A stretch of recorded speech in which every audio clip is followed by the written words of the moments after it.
नमस्कार दोस्तों, स्वागत है आपका आज के मुख्य समाचारों में। जी हाँ दोस्तों, आपको यहाँ पर देखने को मिलेंगे सुबह से लेकर शाम तक की तमाम बड़ी खबरें मुख्य समाचार ब्रेकिंग न्यूज अपडेट्स के रूप में। तो चलिए दोस्तों, जान लेते हैं आज की पहली बड़ी खबर। Amit Shah edited video case, Telangana CM को समन। दिल्ली पुलिस ने रेवंत रेड्डी को 1 मई को बुलाया, अपना मोबाइल साथ लाने को भी कहा। जी हाँ दोस्तों, केंद्रीय गृह मंत्री अमित शाह के एडिटेड वीडियो को लेकर दिल्ली पुलिस ने तेलंगाना सीएम रेवंत रेड्डी को समन जारी किया है। दिल्ली पुलिस रेवंत से 1 मई को पूछताछ करेगी। दिल्ली पुलिस ने रविवार को इस मामले में एफआईआर दर्ज की थी। दोस्तों, वायरल वीडियो में अमित शाह एससी, एसटी और ओबीसी के आरक्षण को खत्म करने की बात करते दिख रहे हैं। हालांकि न्यूज एजेंसी पीटीआई के फैक्ट चेक में यह वीडियो फेक साबित हुआ। चलिए दोस्तों, जान लेते हैं इसके बाद अगली बड़ी खबर। जयपुर, नागपुर, गोवा एक साथ कई एयरपोर्ट्स पर पहुंचे ईमेल, मिली बम से उड़ाने की धमकी। जी हां दोस्तों, जयपुर, नागपुर, कानपुर, गोवा समेत देश के कई हवाई अड्डों को ईमेल के जरिए बम से उड़ाने की धमकी मिली है। ये ईमेल सोमवार को रिसीव हुए। नागपुर एयरपोर्ट एडमिनिस्ट्रेशन के मुताबिक धमकी भरा ईमेल सोमवार सुबह 10 बजे के करीब मिला। यह ईमेल एयरपोर्ट डायरेक्टर आबिद रुई की मेल आईडी पर रिसीव हुआ। इस बारे में एयरपोर्ट के वरिष्ठ सुरक्षा अधिकारियों को सूचित किया गया है। एयरपोर्ट एडमिनिस्ट्रेशन ने धमकी भरे ईमेल की शिकायत नागपुर के सोनेगांव पुलिस स्टेशन में की। एयरपोर्ट की सुरक्षा अब बढ़ा दी गई है। हालांकि दोस्तों, पुलिस को संदेह है कि यह एक फर्जी ईमेल है और अधिकारियों ने कहा है कि ईमेल भेजने वाले का पता लगाने के प्रयास जारी हैं।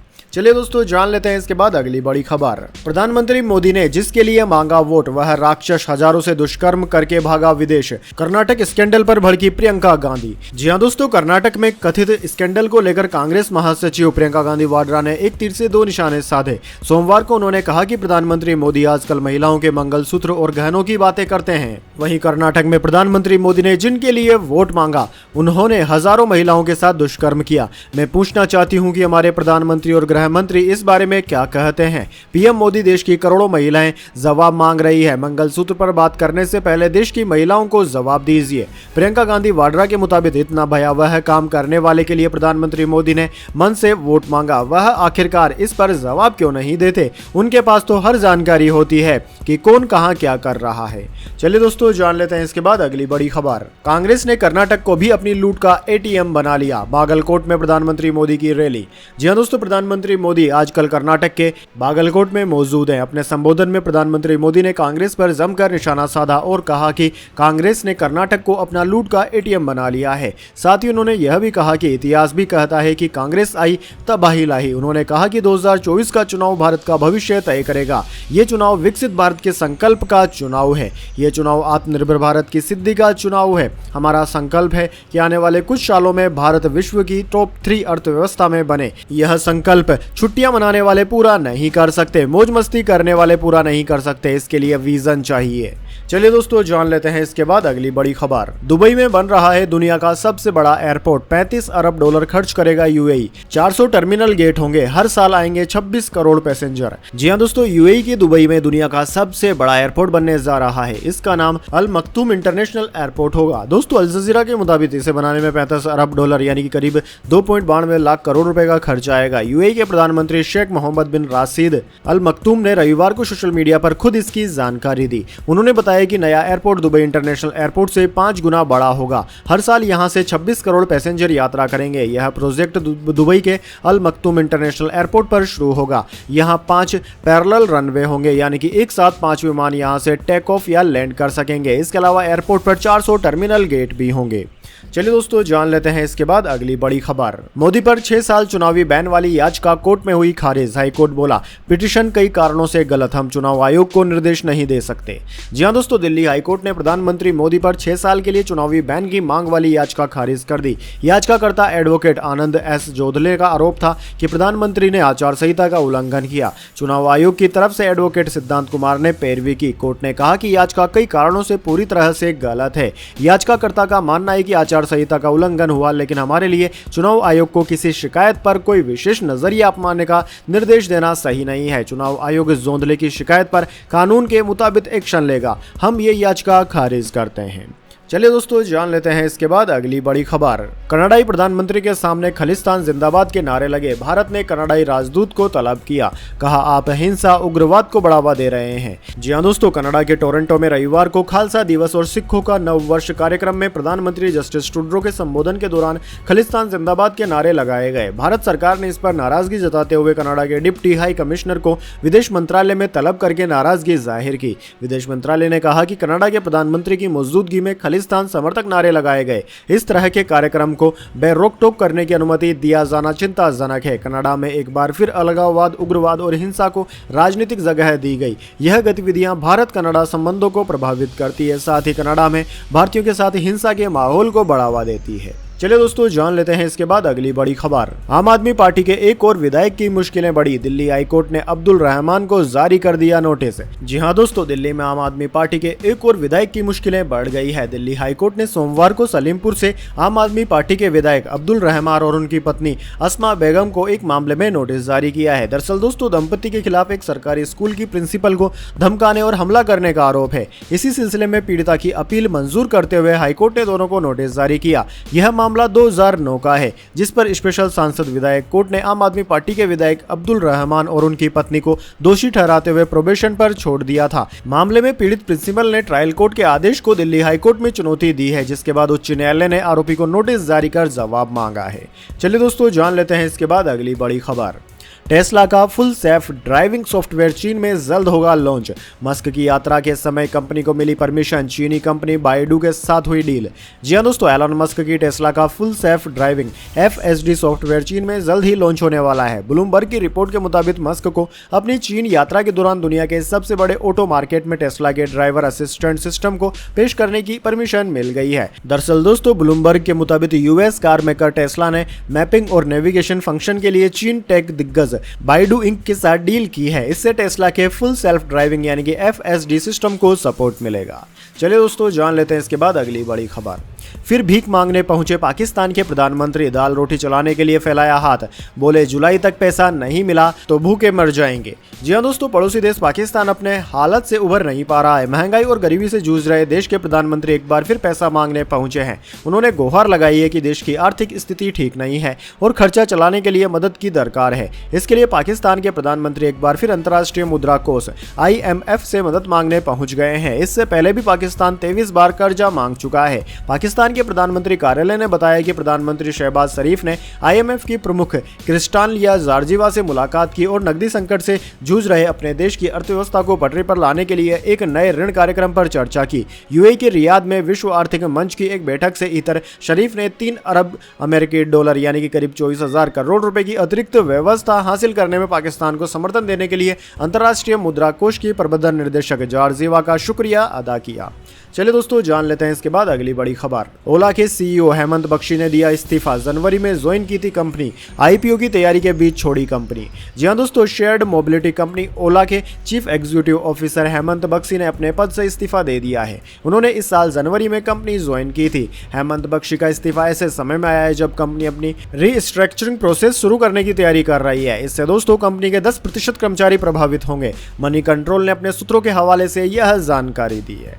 चलिए दोस्तों जान लेते हैं इसके बाद अगली बड़ी खबर। जम्मू कश्मीर के सोनमर्ग में एवलांच, एक की मौत। पिछले 36 घंटे से बारिश बर्फबारी जारी, कल भी यही स्थिति बनी रहेगी।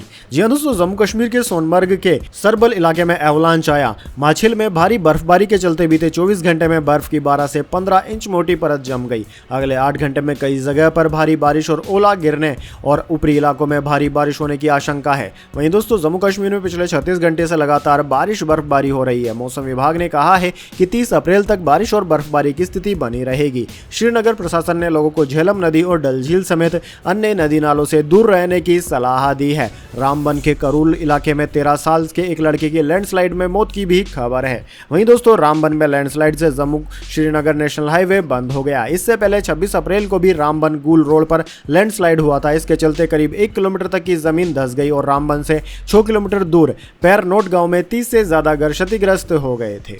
चलिए चलिए दोस्तों जान लेते हैं इसके बाद अगली बड़ी खबर। हिमाचल बोर्ड 12वीं में छा गई बेटियां, 41 टॉपर में से 30 लड़कियां। जी हां दोस्तों, हिमाचल प्रदेश बोर्ड ने 10वीं और 12वीं के रिजल्ट जारी कर दिए हैं। रिजल्ट HBBOSE की ऑफिशियल वेबसाइट पर जाकर चेक कर सकते हैं। दोस्तों इस साल 12वीं की परीक्षा 2 से 30 मार्च तक आयोजित की गई थी। इसमें 85,000 छात्र शामिल हुए थे। हिमाचल बोर्ड ने छात्रों के रिजल्ट के साथ साथ टॉपर्स की सूची, कंपार्टमेंटल परीक्षा की तारीखों का भी ऐलान कर दिया। इस साल 12वीं का रिजल्ट 73.76% रहा। इंटर की परीक्षा 85,777 छात्रों ने दी थी, जिनमें से 63,092 छात्र पास हुए। वहीं दोस्तों तीनों स्ट्रीम में कुल 41 टॉपर हैं, जिनमें से 30 छात्राएं और 11 छात्र हैं। साइंस स्ट्रीम में 98.80 अंक हासिल करके कामाक्षी शर्मा और छाया चौहान ने टॉप किया। दोनों ने 500 में से 494 अंक हासिल किए। चलिए दोस्तों जानते हैं इसके बाद अगली बड़ी खबर, लेकिन उससे पहले मेरी आपसे एक छोटी सी रिक्वेस्ट है। अगर दोस्तों आपको अभी तक हमारी न्यूज पसंद आई है तो इसे एक छोटा सा लाइक जरूर दे दीजिए, और अगर आपको पसंद नहीं आई है तो बेशक आप डिसलाइक भी कर सकते हैं। लेकिन दोस्तों लाइक और डिसलाइक जरूर कीजिए, क्योंकि दोस्तों यही हमारी मेहनत का फल होता है और इसी से पता चलता है कि आपको हमारी वीडियोस पसंद आ रही है या नहीं। तो चलिए दोस्तों जान लेते हैं इसके बाद अगली बड़ी खबर। सेंसेक्स 941 अंक की तेजी के साथ 74,671 पर हुआ बंद। निफ्टी में भी 223 अंक की बढ़त रही। इराडा का शेयर 6.5% चढ़ा। जी हां दोस्तों, हफ्ते के पहले कारोबारी दिन यानी कि सोमवार को शेयर बाजार में तेजी देखने को मिली। सेंसेक्स 941 अंक की तेजी के साथ 74,671 के स्तर पर बंद हुआ। वहीं निफ्टी में भी 223 अंकों की बढ़त रही। ये 22,643 के स्तर पर बंद हुआ। दोस्तों बैंकिंग और मेटल शेयर्स में आज बड़ी बढ़त देखने को मिली। आज HDFC में 4.38%, इंडसइंड बैंक में 2.98% और SBI के शेयर में 2.96% की तेजी रही। अच्छे नतीजों के बाद यश बैंक का शेयर भी 3.82% की बढ़त के साथ बंद हुआ। वहीं दोस्तों बात करें निफ्टी 50 के टॉप गेनर और टॉप लूजर स्टॉक्स की, तो दोस्तों निफ्टी 50 के टॉप गेनर्स में ICICI बैंक, इंडसइंड बैंक और SBI रहे, जबकि निफ्टी 50 के टॉप लूजर्स में HCL टेक, अपोलो हॉस्पिटल और बजाज ऑटो रहे। चलिए दोस्तों जान लेते हैं इसके बाद अगली बड़ी खबर। सोने चांदी की कीमतों में गिरावट। सोना 72,239 रुपए प्रति 10 ग्राम पर आया। चांदी 81,000 के नीचे आई। जी हां दोस्तों, सोने और चांदी की कीमतों में आज गिरावट देखने को मिल रही है। Indian Boolean and jeweller association के अनुसार 10 ग्राम 24 कैरेट सोना 209 रुपए सस्ता होकर 72,239 रुपए पर आ गया। वहीं 1 किलो चांदी 460 रुपए सस्ती हुई। ये 80,914 रुपए प्रति किलोग्राम पर आ गई है। चलिए दोस्तों जान लेते हैं इसके बाद अगली बड़ी खबर। सुप्रीम कोर्ट ने 14 साल की बच्ची को गर्भपात की इजाजत वाला आदेश लिया वापस। जी हां दोस्तों, सुप्रीम कोर्ट ने 14 साल की बच्ची को गर्भपात की इजाजत वाला अपना आदेश वापस ले लिया है। दुष्कर्म पीड़िता के माता पिता द्वारा अपनी बेटी के स्वास्थ्य की सुरक्षा के संबंध में चिंताएं जताने और बच्चे को जन्म देने की इच्छा व्यक्त करने के बाद सर्वोच्च न्यायालय ने अपना आदेश पलट दिया। वीडियो कॉन्फ्रेंसिंग पर बच्चे के माता पिता से बातचीत करने के बाद CJI ने कहा कि बच्चे का हित सर्वोपरि है। नाबालिग लड़की के माता पिता ने अपनी बेटी को घर वापस ले जाने और बच्चे को जन्म देने की इच्छा व्यक्त की है। चलिए दोस्तों जान लेते हैं इसके बाद अगली बड़ी खबर। गूगल ने अपनी पूरी पाइथन टीम को नौकरी से निकाल दिया। कॉस्ट कटिंग के लिए लिया गया फैसला। अमेरिका के बाहर से सस्ते एम्प्लॉय हायर करेगी कंपनी। जी हां दोस्तों, टेक कंपनी गूगल ने पिछले कुछ हफ्तों में अपनी पूरी पाइथन टीम को नौकरी से निकाल दिया है। कंपनी ने यह फैसला सस्ते लेबर को हायर करने और कॉस्ट कटिंग के लिए लिया है। फ्री प्रेस जर्नल की रिपोर्ट में इस बात का खुलासा हुआ। रिपोर्ट के अनुसार गूगल कॉस्ट कटिंग के लिए अमेरिका से बाहर से सस्ते एम्प्लॉय हायर करने की योजना बना रहा है। पाइथन एक highly sophisticated general purpose programming language है। गूगल की इस टीम में करीब 10 लोग काम कर रहे थे। रिपोर्ट में बताया गया है कि गूगल जर्मनी के म्यूनिक में नए सिरे से एक नई टीम बना रही है। पहले इस टीम के 10 से कम लोग पाइथन के पूरे इकोसिस्टम को चला रहे थे। गूगल में यह टीम पाइथन के स्टेबल वर्जन को मेंटेन करने, हजारों थर्ड पार्टी पैकेज अपडेट करने और एक टाइप चेकर डेवलप करने में लगी हुई थी। चलिए दोस्तों जान लेते हैं इसके बाद अगली बड़ी खबर। सुप्रीम कोर्ट ने केजरीवाल से पूछा, समन नजरअंदाज क्यों किए, जमानत के लिए आवेदन क्यों नहीं किया। सिंघवी का जवाब, क्योंकि गिरफ्तारी अवैध है। जी हां दोस्तों, दिल्ली शराब नीति केस में अरविंद केजरीवाल ने अपनी गिरफ्तारी के खिलाफ सुप्रीम कोर्ट में याचिका लगाई। जस्टिस संजीव खन्ना और जस्टिस दीपांकर दत्ता की बेंच में मामले की सुनवाई हुई। केजरीवाल की ओर से अभिषेक मनु सिंघवी और ईडी की तरफ से ASG SV राजम ने दलीलें रखी। बेंच ने केजरीवाल के वकील अभिषेक मनु सिंघवी से पूछा, दरअसल आप गिरफ्तारी और रिमांड के खिलाफ हैं, आपने जमानत के लिए आवेदन क्यों नहीं किया है। इस पर केजरीवाल के वकील सिंघवी ने कहा कि गिरफ्तारी अवैध है इसलिए। इस पर ईडी के वकील SV राजू ने कहा कि इन्होंने पिछली कस्टडी का भी विरोध नहीं किया, आपको नोटिस भेजे गए थे, आपने नजरअंदाज कर दिए। कोर्ट में सुनवाई 2:55 पर शुरू हुई। इसके बाद सिंघवी ने लगातार 1 घंटे तक अपनी बातें रखी। इस पर कोर्ट ने कहा कि अगली तारीख पर इसकी सुनवाई करेंगे। चलिए दोस्तों जान लेते हैं इसके बाद अगली बड़ी खबर। तमन्ना भाटिया ने ईडी से समय मांगा, मुंबई में न होने का हवाला दिया, बैटिंग ऐप को प्रमोट करने का है मामला। जी हां दोस्तों, एक्ट्रेस तमन्ना भाटिया ने ईडी के समन का जवाब देने के लिए अभी समय मांगा है। तमन्ना के मुताबिक वे अभी मुंबई में नहीं है। इसलिए उन्होंने महाराष्ट्र साइबर सेल से समन का जवाब देने में थोड़ा वक्त मांगने का फैसला किया है। यह मामला ऑनलाइन गेमिंग और बैटिंग प्लेटफॉर्म से जुड़े फेयर प्ले ऐप पर IPL 2023 के प्रसारण से जुड़ा है। महाराष्ट्र साइबर सेल ने तमन्ना को 29 अप्रैल तक समन का जवाब देने को कहा था। इसी मामले में संजय दत्त और रैपर बादशाह को भी समन भेजा जा चुका है। संजय दत्त ने भी अपना जवाब देने के लिए अथॉरिटी से समय मांगा है। चलिए दोस्तों जान लेते हैं इसके बाद अगली बड़ी खबर। मामा आमिर खान प्रोड्यूस करेंगे इमरान की acting comeback film. Happy Patel होगा टाइटल। गोवा में शुरू हुई शूटिंग, वीर दास करेंगे डायरेक्ट। जी हां दोस्तों, आमिर खान के भांजे एक्टर इमरान खान अपने एक्टिंग कमबैक को लेकर चर्चा में है। सुनने में आया है कि वो जल्द ही एक कॉमेडी फिल्म से 9 साल बाद एक्टिंग कमबैक करेंगे। इस फिल्म को उनके मामा आमिर खान प्रोड्यूस करेंगे। इमरान की इस कमबैक कॉमेडी फिल्म को एक्टर वीर दास डायरेक्ट करेंगे। यह उनकी डायरेक्टोरियल डेब्यू फिल्म भी होगी। वहीं दोस्तों, पिंपिंग मून की एक रिपोर्ट के मुताबिक इस फिल्म का टाइटल हैप्पी पटेल होगा। मेकर्स ने गोवा में इस फिल्म की शूटिंग भी शुरू कर दी है। एक्टर ने करीब 8 महीने पहले ही अपने कमबैक को लेकर हिंट दिया था। माना जा रहा है कि वो तब से ही इस फिल्म की तैयारी कर रहे थे। चलो दोस्तों जान लेते हैं इसके बाद अगली बड़ी खबर। पीएम मोदी ने कहा विपक्ष बौखलाया इसलिए झूठ फैला रहा, आज बाबा साहेब भी आरक्षण खत्म नहीं कर सकते, मोदी तो बहुत दूर की बात है। जी हां दोस्तों, प्रधानमंत्री मोदी ने सोमवार को 4 सभाएं की। सबसे पहले वे कर्नाटक के बागलकोट पहुंचे। इसके बाद महाराष्ट्र के सोलापुर, संतारा और पुणे गए। सोलापुर में प्रधानमंत्री ने कहा कि विपक्ष बौखलाया हुआ है इसलिए झूठ फैला रहा है, आज बाबा साहेब अम्बेडकर भी चाहकर आरक्षण खत्म नहीं कर सकते, मोदी तो बहुत दूर की बात है। बागलकोट में मोदी ने कहा कि कांग्रेस पार्टी ने कर्नाटक को भी अपनी लूट का ATM बना लिया। इतने कम समय में ही इन लोगों ने कर्नाटक का सरकारी खजाना खाली कर दिया। प्रधानमंत्री ने कहा कि आज ये लोग एक झटके में गरीबी मिटाने का दावा करते हैं, लेकिन इनकी 60 साल की सरकार इनकी कई पीढ़ियों का काम गवाह है कि वंचित वर्ग के लिए इनकी मानसिकता क्या रही है। चलिए दोस्तों जान लेते हैं इसके बाद अगली बड़ी खबर।